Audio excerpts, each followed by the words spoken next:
नमस्ते बच्चों, नेति क्लासेस में आपका स्वागत है। आज हम अक्षरों को लिखते समय प्रयोग की जाने वाली रेखाओं के बारे में जानेंगे। प्रिय बच्चों, आपने देखा होगा कि जिस कॉपी में हम लिखते हैं उसके पेजों पर सीधी लाइनें छपी होती हैं। इन लाइनों को सरल रेखाएं कहते हैं। देखिए, इस पेज पर छपी ये रेखाएं सरल रेखाएं कहलाती हैं। बच्चों, वर्णों को लिखते समय हमें इन रेखाओं से बहुत सहायता मिलती है। आपने देखा होगा कि सरल रेखाओं की सहायता से हम सभी शब्दों को सीधी पंक्ति में लिख पाते हैं। देखिए, इसलिए ये शब्द सीधी पंक्ति में लिखे हैं। सरल रेखाओं से हमें और क्या सहायता मिलती है?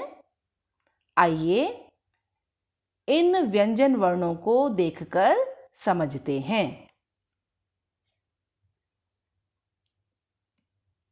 क, ख, ग, घ, ङ। देखिए, इन व्यंजन वर्णों के सिर पर एक सीधी रेखा खींची हुई है। बच्चों, वर्णों के सिर पर खींची जाने वाली इस सीधी रेखा को शिरोरेखा कहते हैं। वर्णों के सिर पर खींची रेखा ही शिरोरेखा कहलाती है। ध्यान दीजिए, हमने इस शिरोरेखा को कॉपी में छपी, देखिए, कॉपी में छपी सरल रेखा पर खींचा है। ऐसा करने से हमने सीधी शिरोरेखा खींची है। देखिए, प्रिय बच्चों, वर्णों की बनावट में एक और रेखा का बहुत प्रयोग होता है। उस रेखा को कहते हैं खड़ी पाई। इस चिन्ह को देखिए, यह खड़ी पाई है और खड़ी पाई के सिर पर यह शिरोरेखा है। बच्चों, वर्णों को लिखने के दौरान हम यह समझ पाते हैं कि वर्णों की बनावट, देखिए, वर्णों की जो बनावट है वह अलग अलग होती है ना? और इन वर्णों में खींची जाने वाली ये खड़ी पाई जो है, इसके 3 रूप होते हैं। पहला रूप कहलाता है अंतपाई, दूसरा रूप है मध्यपाई और तीसरा रूप है अर्धपाई। प्रिय बच्चों, लिखते समय खड़ी पाई को देखिए, लिखते समय खड़ी पाई को कुछ वर्णों के अंत में खींचा जाता है।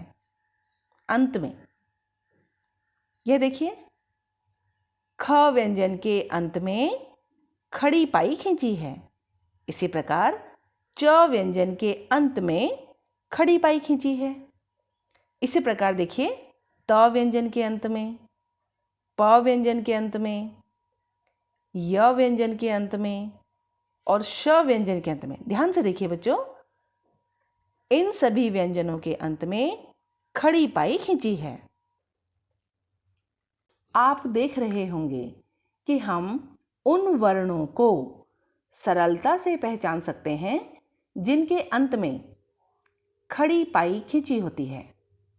बच्चों, जब खड़ी पाई वर्णों के अंत में खींची जाती है तब यह अंतपाई कहलाती है।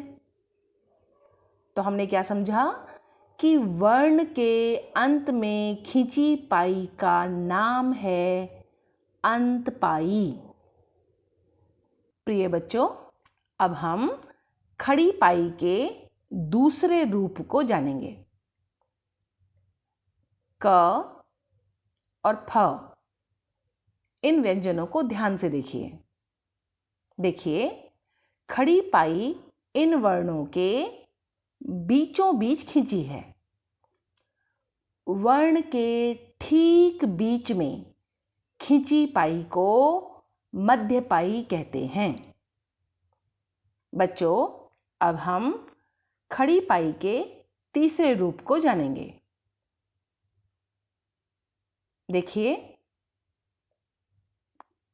ट व्यंजन। ध्यान दीजिए बच्चों, ट के ऊपरी हिस्से पर, ये देखिए, ट के ऊपरी हिस्से पर आधी पाई खींची है ना। ठ व्यंजन का ऊपरी हिस्सा देखिए, ठ व्यंजन के ऊपरी हिस्से पर भी आधी पाई खींची है। ध्यान दीजिए, ड व्यंजन का ऊपरी हिस्सा आधी पाई, ढ व्यंजन के ऊपरी हिस्से पर आधी पाई खींची है ना। इसी प्रकार द व्यंजन के ऊपरी हिस्से पर आधी पाई खींची है और ह व्यंजन के ऊपरी हिस्से पर भी आधी पाई खींची है। बच्चों, देखिए कितनी छोटी है ये पाई, है ना, छोटी सी खड़ी पाई। बच्चों, इस छोटी सी खड़ी पाई को अर्ध पाई कहते हैं। इस छोटी सी खड़ी पाई का नाम है अर्ध पाई। प्रिय बच्चों, व्यंजनों को लिखते समय यदि हम खड़ी पाई के 3 रूपों के नाम अंत पाई, मध्य पाई और अर्ध पाई का बोल बोलकर अभ्यास करते हैं तो ये तीनों नाम हमें जल्दी ही याद हो जाते हैं। खड़ी पाई और शिरोरेखा का सही प्रयोग करके हम व्यंजनों को उचित ढंग से लिख पाते हैं। खड़ी पाई का और क्या प्रयोग है, यह हम किसी अन्य वीडियो में जानेंगे। उम्मीद है यह जानकारी आपको पसंद आई होगी।